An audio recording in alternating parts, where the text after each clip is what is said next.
Hong Kong is a special place, and the massive demonstrations taking place are driven by an identity crisis, an anxiousness that stems from a complicated history.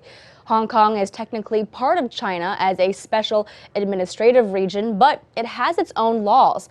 The setup is called the One Country, Two Systems principle, adopted in the 1980s.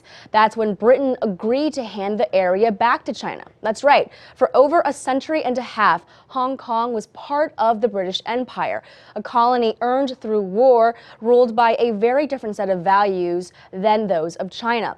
As part of the agreement, China would let Hong Kong operate as it had been for a period of 50 years, allowing the region to govern itself and to preserve freedoms like the freedom of press, the freedom of religion, and of protest. But the agreement also came with conditions, and since the official handover 22 years ago, Hong Kong's citizens have felt China's grip tighten and its autonomy erode likely faster and more seriously than they'd imagined. The leader of Hong Kong, for example, is chosen not by a direct election, but by an election committee of about 1,200 people who are mainly pro-China. And China also has a say in interpreting Hong Kong's mini-constitution. Agitation around this led to the protests in 2014, the umbrella movement.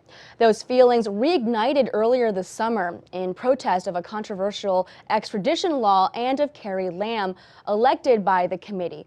As the number of demonstrators rise, 2 million and counting, many fear China will send in forces to contain the situation. And if tensions escalate, many fear a second Tiananmen Square.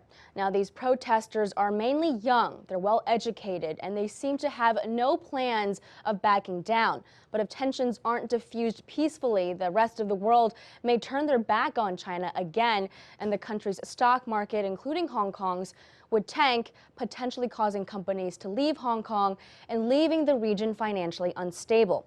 But China is also fearful that the pro-democracy movement could also spread to the mainland, threatening the rest of the country and their government.